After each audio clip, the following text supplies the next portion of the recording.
England के खिलाफ 2-0 से पिछड़ने के बाद और ट्रेंट ब्रिज में एक शर्मनाक हार झेलने के बाद कप्तान अय्यर भड़क उठे हैं। कप्तान अय्यर ने भड़कने के बाद पोस्ट मैच के अंदर में एक बड़ी सधी हुई बात भी कही है और उन्होंने आरोप भी लगाया है। लेकिन क्या ये आरोप जो है उनका बल्लेबाजों पर है, गेंदबाजों पर है या किसी पर्टिकुलर प्लेयर पर है? हम सबने देखा कि मैं देख रहा हूं मीडिया के अंदर में बहुत सारे ऐसे भी यूट्यूब पर वीडियोस बनाए जा रहे हैं जहां पर ये बताया जा रहा है कि वैभव सूर्यवंशी को ही दोषी करार दे दिया है अय्यर ने।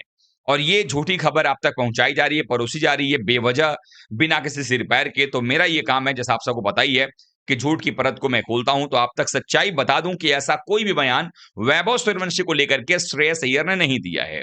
लेकिन सवाल यह है कि आखिरकार भड़के तो हैं, तो उन्होंने आखिरकार इस हार का जिम्मेदार बताया किसको है, ये जानना जरूरी है। क्योंकि मीडिया के अंदर में कई जगहों पर जो है ये बातें बताई जाती है ताकि वैभव सूर्यवंशी के नाम पर कुछ व्यूज बटोरे जा सकें और आप लोग उनको देख सको। लेकिन ये एक बात सावधान रहना है कि ऐसे लोग टीम इंडिया की हार में अपना अवसर देखते हैं कि जब टीम इंडिया हारे तो हमारे व्यूज आए। इसीलिए सावधान रहना है ऐसे लोगों से। मैं बताता हूं कि हुआ क्या है। दरअसल पोस्ट मैच के बाद ओवेन मॉर्गन ने जब सवाल किया श्रेयस अय्यर से कि भाई आपकी हार रही किस तरीके से आप देख रहे हैं, तो एक बड़ा शानदार इंग्लिश का शब्द यूज किया श्रेयस अय्यर ने और उन्होंने कहा कि मैं ऑनेस्टली इसी शब्द का उपयोग करना चाहूंगा। उसका मतलब होता है कि बहुत ही घोर अपमानजनक नेशंस जो है वो ये हार उन्होंने मानी और साफ साफ बताया कि हमारी जो रणनीति है उसी में गड़बड़ी है और कहीं ना कहीं जो गेंदबाज हैं उनको अपना अपना रोल निभाना पड़ेगा, अपने प्लान्स को एग्जीक्यूट करना पड़ेगा। क्योंकि भारतीय क्रिकेट टीम जब मैदान पर उतर रही थी अपने प्लान्स चाहे जो भी बना करके आती है, आपको कंडीशंस के हिसाब से अडेप्ट करना पड़ता है, जो हमने नहीं किया है। ये पिच जो है वो 200 वाली पिच नहीं थी, ये कहना था श्रेयस अय्यर का। और अगर आप देखें भी तो जो शुरुआत में आप ओवर्स देखेंगे जब फिल सॉल्ट और बटलर बल्लेबाजी कर रहे थे, इनफैक्ट जब जैकब बैथल भी आए और वो आउट हुए, तो अब तक आपको नहीं लगेगा कि ये पिच जो है 200 वाली पिच नजर आ रही थी, क्योंकि आपने पहले 10 ओवर में बहुत किफायती गेंदबाजी भी की थी शुरुआत में 8-9 ओवर तक। उसके बाद मार पड़नी शुरू हुई है क्योंकि प्रयोग कुछ ऐसे करने लगे हमारे गेंदबाज जिसके बाद से उनको मार पिटाई पड़ी है। प्रिंस यादव की गेंदबाजी आप देख लीजिए, उन्होंने क्या गजब की गेंदबाजी की है। मतलब एक नियंत्रण जिसे कहते हैं अपनी गेंदबाजी पर होना चाहिए, जो आप करके यहां तक पहुंचे हो उस तरीके की गेंदबाजी होनी चाहिए। वो करके प्रिंस यादव ने विकेट भी निकाला, इकोनॉमिकल भी रहे, भारतीय पारी में सबसे अच्छी गेंदबाजी भी उन्होंने करके दिखाई।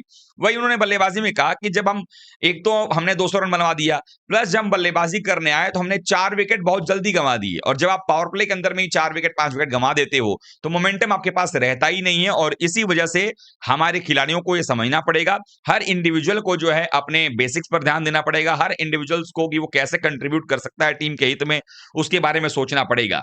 अब ऐसे इंडिविजुअल में उन्होंने अगर वैभव को बोला है तो फिर अभिषेक शर्मा को ही बोला है, खुद को ही बोलना चाहिए अय्यर को, और साथ ही साथ ईशान को ही बोलना चाहिए, तिलक वर्मा को तो सबसे पहले बोलना चाहिए। तो ये सारी बातें ऐसी हैं जिस पर उन्होंने पूरे टीम को एक तरीके से टारगेट किया है, ना कि किसी एक प्लेयर को। तो जो बातें ये बताई जा रही हैं कि वैभव सूर्यवंशी पर उन्होंने आरोप मढ़ दिया है, विवादास्पद बयान दिए, कोई विवादास्पद बयान तो है ही नहीं। ये सच्चाई है जो अय्यर ने कबूल की है कम से कम ईमानदारी के साथ में कि भाई ना बॉलिंग चल रही है ना बल्लेबाजी चल रही है और कोई जिम्मेदारी नहीं ले रहा है। और खुद की भी जिम्मेदारी इसमें जब वो बोल रहे हैं तो खुद की भी बात कर रहे हैं कि भाई उनकी भी जिम्मेदारी थी यहाँ रन बनाने की, वो भी नहीं बना पा रहे हैं और इसीलिए भारतीय टीम लगातार हार पे हार झेलती चली जा रही है। अब उम्मीद है कि टीम इंडिया यहां से कम जो बचे हुए 2 मैचेस हैं उसमें कुछ अच्छा करे, टीम का कॉम्बिनेशन बेहतर करे, तिलक वर्मा जैसे प्लेयर्स को टीम से बाहर का रास्ता दिखाया जाए। क्योंकि आपने वो कप्तान बनाकर टीम के सर पर तो बोझ की तरह बिठा दिया है, लेकिन वो उस लायक है नहीं। दरअसल वो लंगड़ाते हुए घोड़े हैं, या यूं कहें कि घोड़ा है भी या नहीं पता नहीं, जिसके ऊपर दांव लगाना भारतीय टीम के लिए मुश्किल होता हुआ नजर आ रहा है।